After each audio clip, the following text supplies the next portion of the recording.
Angel came up ready to get some from Caitlin Clark. Caitlin giving her the shoulder and just simply walking away. But Angel Reese looked like she wanted to fight.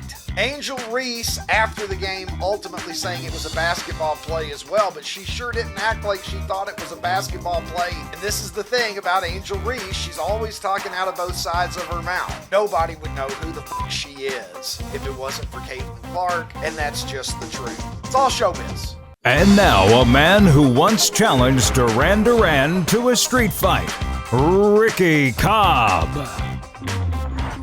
Oh yeah, and welcome, you sweet bastards. It's a Monday morning in Chicago. I'm Ricky Cobb, and this is the Ricky Cobb Show. Duran Duran and myself, we could have been the preliminary bout before Saturday afternoon's dust-up in Indianapolis. Angel Reese taking exception to being fouled by Caitlin Clark as she went up for a layup that she was probably going to miss anyway, let's be honest. And Angel came up ready to get some from Caitlin Clark. Caitlin giving her the shoulder and just simply walking away. But Angel Reese looked like she wanted to fight for a minute. Caitlin Clark, it was ultimately ruled a flagrant foul. Angel Reese ultimately getting a technical foul for her verbiage with some choice words for Caitlin Clark. And I got to be honest, it didn't look like a flagrant foul to me. Just looked like a good basketball play. That is what Caitlin Clark described it as after the game. And Angel Reese, after the game, ultimately saying it was a basketball play as well. But she sure didn't act like she thought it was a basketball play when it happened. And this is the thing about Angel Reese. She's always talking out of both sides of her mouth. All that we're going to remember is her hopping up ready to fight over what looked like an ordinary, good, clean, hard foul. Caitlin clearly was just going to make her go to the line and earn the 2 points. And there was nothing to see here except for there was something to see here. And as I've said, Angel Reese is the female Bill Laimbeer. And by the way, happy birthday, Bill Laimbeer. Super birthday to you, you prickly motherfucker. Still don't like you very much, but we'll wish you a happy birthday because you know what? I will acknowledge that you were a damn good player. But you can see here, this is an older tweet. Angel Reese is Bill Laimbeer. Caitlin Clark is Larry Bird. It's all you need to know. It's not that complicated. So you could look at Caitlin Clark and say she's Michael Jordan. She's Larry Bird's skill set, Michael Jordan's star power. She's the only player in women's basketball that really matters. And Angel Reese has picked up some tangential notoriety by pointing to the ring finger and then coming into the league in the same year. And it's been the best thing that has ever happened to Angel Reese. Nobody would know who the fuck she is if it wasn't for Caitlin Clark, and that's just the truth. Robert Griffin III sees hate in Angel Reese, tweeting this after the game. RG3 saying, after watching Caitlin Clark's flagrant foul on Angel Reese, and I'm gonna stop here and I'm gonna air quotes that flagrant foul. Because if you have seen the play, if you haven't seen the play, go look it up and tell me if that was a flagrant. If you have seen it, you probably agree with me. But RG3 saying Caitlin Clark's flagrant on Angel Reese and witnessing the aftermath. RG3 saying there's no way that she can continue the lie that she doesn't dislike Caitlin Clark. I know what hatred looks like. Angel Reese hates Caitlin Clark.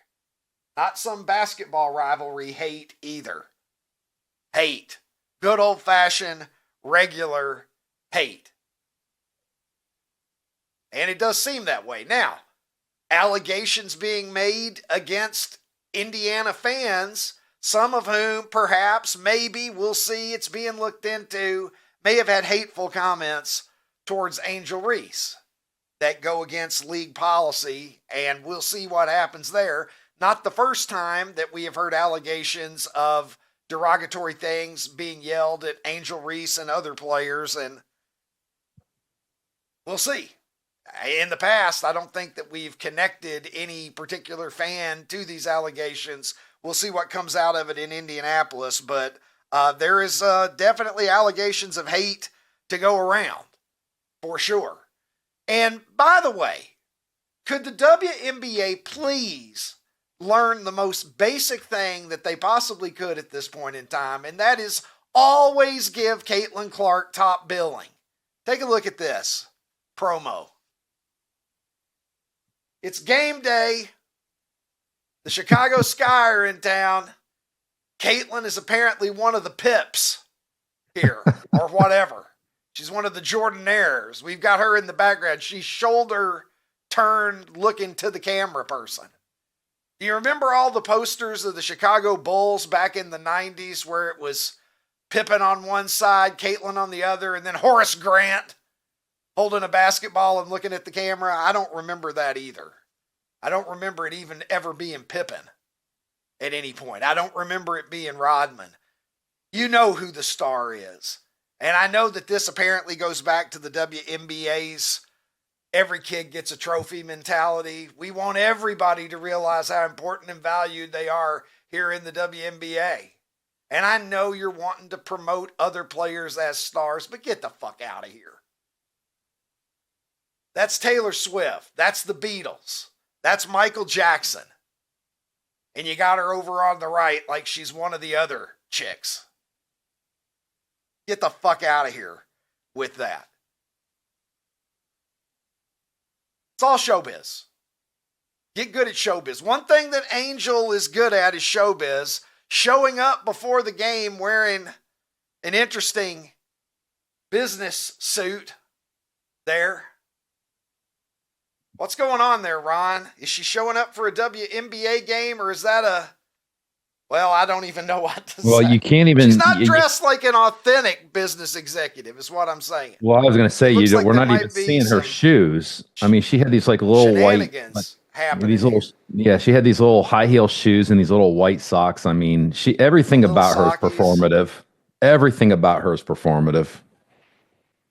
What did we do in the days before NBA and WNBA players showed up before the games like they were walking the fucking catwalk? Yeah, in Paris. I don't remember seeing Larry Bird rolling up before a game with some Copenhagen between his cheek and gums. And a Carhartt jacket. Carhartt jacket. What are we doing? It's so ridiculous. It's all so ridiculous. But Dave Portnoy, here we go. This, we're like to the sixth item that we're discussing with this game. We're finally getting to Dave Portnoy. Take a look at this, man. It must be nice to have Dave's money. Must be. He puts $25,000 down on Caitlin to get a triple-double. Guess what, motherfucker? 20, 10, and 10. Ding, ding, ding. Dave Portnoy, as if he needed it, $350,000 payout on that bet. Are you kidding me? You know how excited I'd be to have, if I would have bet 25 and won 350, I'd have screenshotted it and sent it to you. Like, I'd been so excited. I would have gotten that text last night. Yep. There is zero question about it. Ron, what do you make of this situation here? The foul was to me, an ordinary foul. It was a smart basketball play. Yeah, it was a smart basketball play. It's just, I'm going to make you earn the two. And, granted, maybe the layup is harder for Angel. Well, she did miss. I know she missed at least one of the free throws. Yeah, I know she missed at least one of the free throws. So maybe it's just let her take it. But I don't think that there was anything to see there. But Angel came up. It was like being in high school again, and everybody was ready to gather around and say, fight, fight, fight. Yeah. Ricky, I really think at this point, Angel has come to grips with the fact that, she's not Caitlin's rival. Like, she'd have to be a good basketball player to be Caitlin's rival. I think she understands her role in all of this, whether she's been directed to do it or she just has kind of assumed it herself. It's just to be the villain. And so she thought to herself, here's an opportunity to get up, act crazy a little bit. I mean, anybody that's ever played basketball before, that was just a hard foul. That's all it was, man. She went for the ball, ended up hitting her arm. It just was not a big deal. So I think Angel has just come to grips with that. That is her role. Is she's a villain. She's not a good basketball player. She was supposed to be better at layups. You think she's come to grips with the fact that she's not a good basketball player? Yeah. I don't think she's come to grips with that. I don't think that's true, for starters. She is a good women's basketball player. We sit here and we pick apart her faults because other than she getting has them, rebounds, and she other than getting her compared rebounds, what does she do good? A truly elite player. She's good defensively, from what I understand. So she's a defensive presence, and she's a good rebounder. She's a good player. She's okay. She's not a superstar. I don't think she's come to terms with anything, Ron, because I don't think that she has clarity. Because I see no consistency in the things that she has to say, Ron. One quote is off the wall, inflammatory. Then there's another quote that suggests that maybe she gets it. Then the next thing out of her mouth is something that fans the flames again. I don't know that she has the discipline. I mean, there's just part of me that thinks that she's playing chess right now, and she knows that she's not going to make a whole lot of money from the WNBA, because nobody really makes any money from the WNBA. And this is a way that she just keeps herself relevant by being this villain to Caitlin Clark and just doing wild, crazy things, but not so wild that she's going to get in trouble. I mean, she gets lots of endorsements. She has a podcast that I'm sure she's making a lot of money off of. So, I mean, she is laughing all the way to the bank right now. You do understand that, right? Yeah, she's profiting, and she has done a nice job of building her brand. But as you say, the rivalry aspect is eventually going to peter out if it's Caitlin Clark putting up triple doubles. They beat the Sky 30. by 25 or 30, whatever it was. And then Caitlin is just kind of like this when Angel's even trying to start a fight with her. Yep. It's almost like Caitlin is just going to kind of shake Angel off of her at some point, because, you can't have a rivalry if you're just beating the other team like a drum, and the Sky's not very good, in addition to Angel's issues. So I don't know how long these legs are for the rivalry. And that's why I say it's so important. You got to get more women into this league that people are interested in. And Paige Beckers could be somebody that generates some of that additional interest. And I hope that if she does, it doesn't further the tired race narrative. Oh, I know. Because Paige Beckers is kind of she's in a pickle, because Paige is more woke. She says the right things, and she's kind of in a no-win, because if she does break out and become, the second most popular player in the league, we know that there's going to be a lot of that focus. Again, Juju Watkins, it's a shame that Juju Watkins blew her knee out last year, because what the league really needs is to get Juju Watkins healthy and into the league, because she is the next great true talent that people might get excited about, I think. Well, you say talent, but the other thing that you have to have too is an engaging personality that people like to watch. And that's part of the problem with there not being a whole lot of other stars in the league. I mean, Kelsey Plum, who plays for LA, dude, she had like 37 or 38 the other day. Did you even know about that? It's like she doesn't move the needle when it comes to like, who is she? But dude, 38 points, I don't care what level of basketball you're playing. If you score 38 in a pickup game, like that's pretty impressive, right? And you didn't even hear about it. So they've got to do, they also have to work on the images of these people. I mean, they have to be fun and likable and engaging and all those things. Otherwise, they're just going to keep having problems. But Juju fits that bill. She is nice. She's engaging. She's an awesome basketball player. So hopefully she's going to be that rival, that the true rival that Caitlin needs and the WNBA needs. Yeah, they do need it. Paige Beckers, by the way, had a good debut for Dallas. But again, as we've said, Paige Becker's good as she is, we've seen lots of women who play like her before. So I don't know how much breakout potential she really has. Caitlin Clark broke out because she plays like a dude. And she pulls up and she shoots 30-foot jumpers. You see the first three that she had? Game. I watched her play, and the first person that I connected her to was Larry Bird. Yeah. She plays like Larry Bird. That's why she's so popular. Juju Watkins has some of that mojo too, where she doesn't play quite like even the really good women. And I think that gives her breakout appeal as well. It's interesting sometimes when you tweet things, you never know who that tweet is going to resonate with. And I had one from, I don't know, about a couple of weeks ago, I suppose it was. And let's get it up on the screen and take a look at it. It's, pretty decent piece of work here from me. I said, I don't recognize the dude in the middle, but 2 out of 3 ain't bad. And my guest today shot me a little message on X telling me that he remembers that day because he was there. It is my pleasure to welcome to the program now. He is the Yes Network studio analyst. The great Jack Curry joins me. Jack, this one took you back here. I'm seeing your response there. You said, I remember this day. Actually interviewed Meatloaf. He thanked Mattingly in the liner notes of one album, saying that Mattingly inspired him. That's pretty Ricky, cool. Take me back as an eyewitness to that day, Jack. Your tweets usually make me laugh. This one, as you said, put me in a time capsule because I work for Yes now and I've been there since 2010. But I also was a sports writer for the New York Times for more than 20 years. And at that moment that picture was shot by whomever, I was a Yankee beat writer. And to just see Meatloaf there chopping it up with Mattingly was hilarious in a way.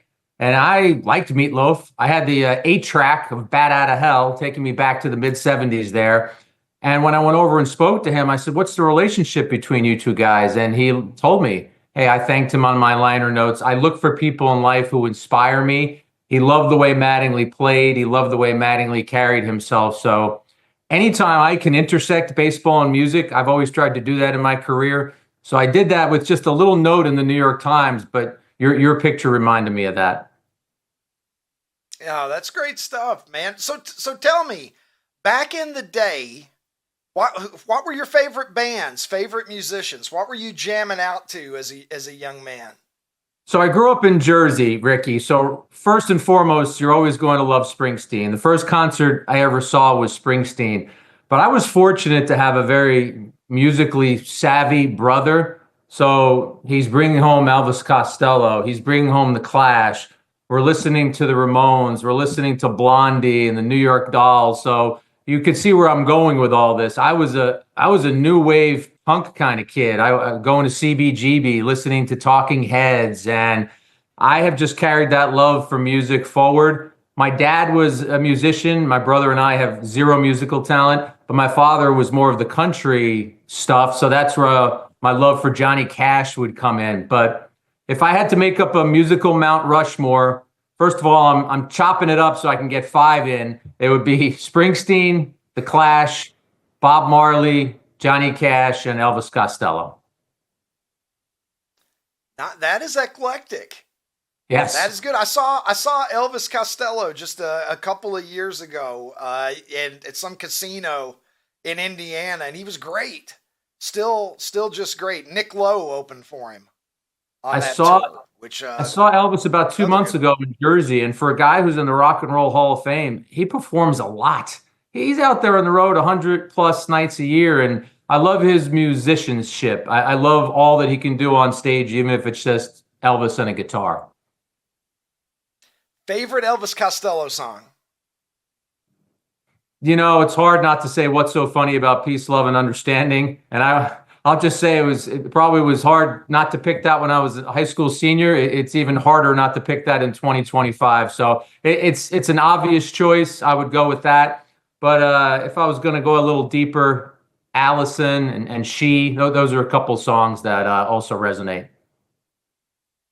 Allison is high on the list for me as well. So, Jack, a little bit of baseball here. We might as well get into it. Big weekend for baseball in New York, obviously. The Mets coming to the Bronx for a weekend series with the Yankees. The Yankees take 2 of 3. Juan Soto rips off the Band-Aid of going back into the ballpark and facing the music for his decision to cross town. What was your takeaway from the series this weekend with the Yankees and the Mets?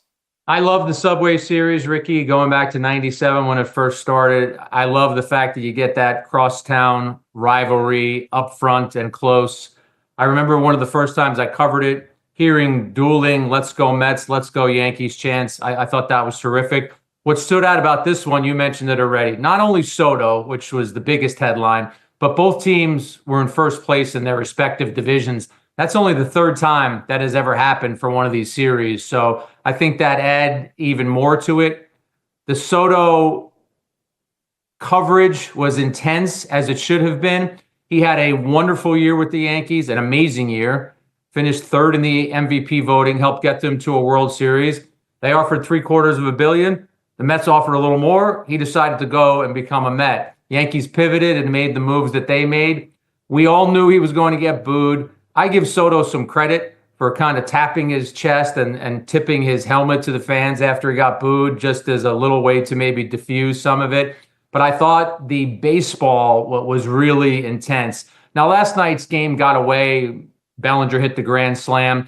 But I thought that these games had an October feel to them. And I think there are a lot of Mets and Yankee fans who would love it if there could be a replication of 2000 this year, if both of these teams could be the last team standing in their respective division.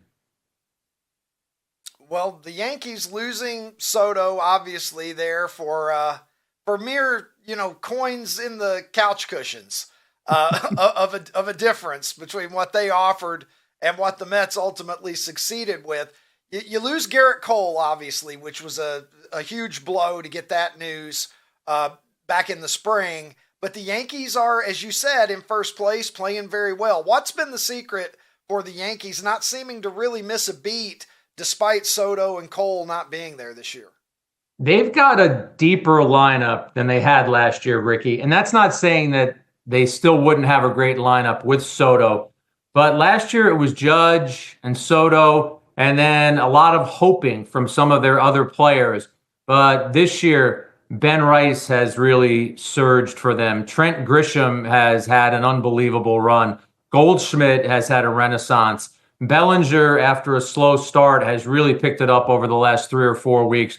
Judge is playing like Babe Ruth, and that's not even hyperbole. The numbers that he is putting up are incredible. So it's a tougher 1 through 9 than they had last year. I think their bullpen is a killer bullpen. Even though Devin Williams lost his closer job, Luke Weaver slid right in there. And maybe I should have said this even earlier. Max Fried has taken up where Cole would have been and has been about as good as you could be for an ace, an earned run average of under 1.5. So what the Yankees are dreaming on now, Ricky, is, well, they're going to get Luis Heel back. They're going to get Stanton back. They just got Loaiza back to their bullpen. They think they're going to become even better when some of these players come back and might give them a chance to even build up a bigger lead in that AL East. Jack, you've been watching the Yankees for decades. You've been a baseball fan your entire life. You know as much about the game as virtually anyone that I could be talking to right now. How do you put into perspective just how good Aaron Judge has been, not only over the course of the last 3 or 4 years, but how good he is right now?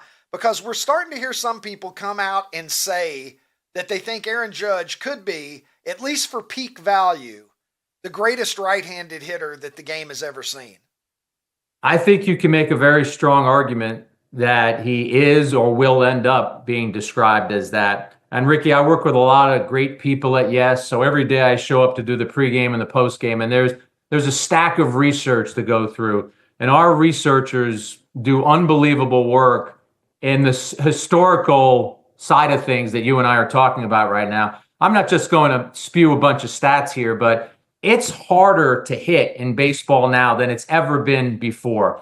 because the pitchers are all throwing 100 and the movement they have on their pitches, and every bullpen session has Rapsodo on it, it has high-speed cameras on it. So if I can move my finger just a fraction of an inch, maybe my slider is going to get even more split. So Judge is actually doing this at a time when it's harder to hit, when some of his previous, whether it's Barry Bonds, Manny Ramirez, Babe Ruth, whoever you want to go back to. So that's what makes it even more amazing that he's doing that. And Ricky, if I were to look at Judge from when he first came up to now, some of it's pretty simple. Listen to me saying it's pretty simple, but he chased more. He would chase, and they would throw breaking pitches on the outside, and they would get Judge to chase. He's become a smarter and more selective hitter. And it's sort of like Barry Bonds. If you throw him one pitch to give him some chance to do damage, he's going to do that damage.